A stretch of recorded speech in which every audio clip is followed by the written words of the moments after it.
Chris Bosh, 2-time NBA champion, 11-time NBA All-Star. Man, I was asleep then on you because 11 times. I wasn't asleep, but then when you see it in numbers, it's like 11. He went 11 times to the All-Star game. I mean, you think about it. When you start looking at people's statistics and numbers and appreciate their career, but when you see it, right, it takes on a different meaning. But congrats, obviously.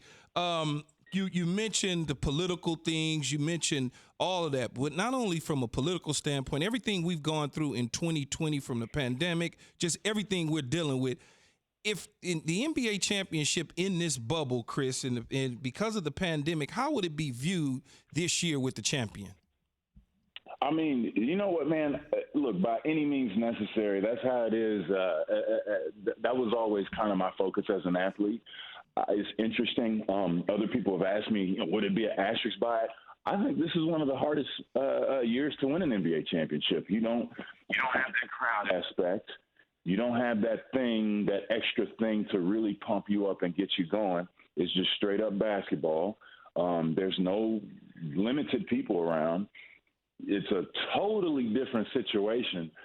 But, you know as well as I do, guys, they give a trophy away. They put your name in the record books, and it's almost been a year since they got started. So this will be the longest journey for any champion that's ever been crowned in the NBA. So, look, I'll take it. I take it. If someone wanted to put an asterisk by it or say it doesn't count, they probably haven't really gone for a goal. And, that's one thing about every guy there, which for sure, in particular, LeBron and the Miami Heat, they both understand what's at stake. And it's never happened before.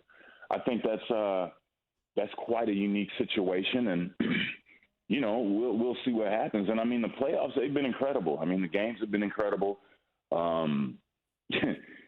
There have been some dramatic instances already, and that's just the first two rounds. So I expect it to get even better as the conference finals continues to go and start.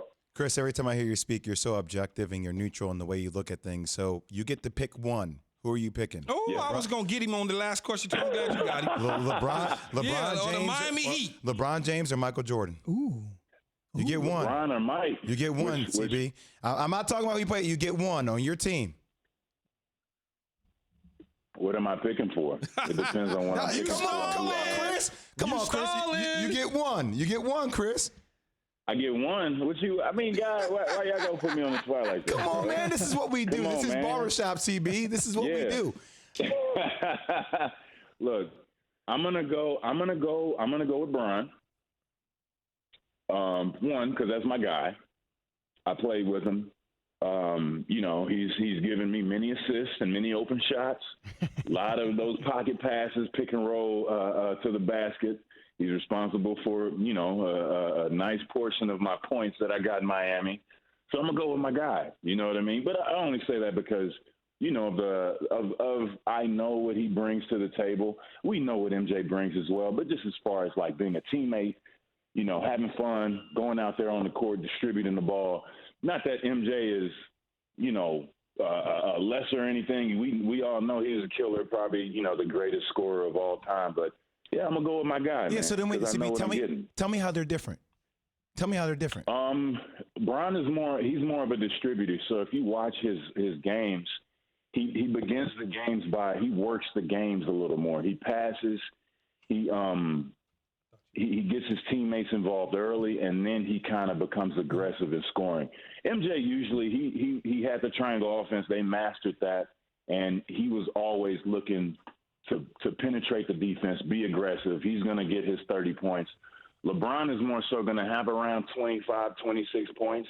30 points when 30 points 10 years ago. But now he's more. He's always been more of a facilitator. Getting guys involved. Very patient with the game, and I might be wrong, but this is my synopsis. I think he's more of a point guard. That was like anytime we were playing with the Heat, I wanted him to play point, because he's big, he's tall, he can see the court.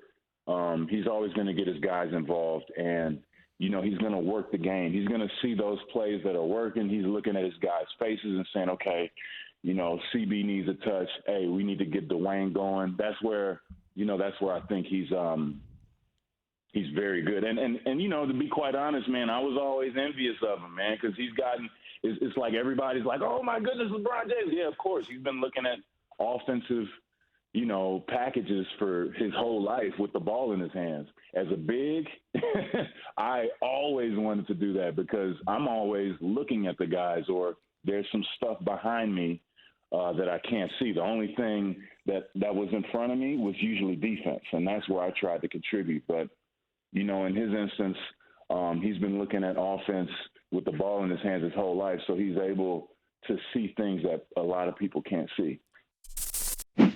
Thanks for watching ESPN on YouTube. For live streaming sports and premium content, subscribe to ESPN Plus right now.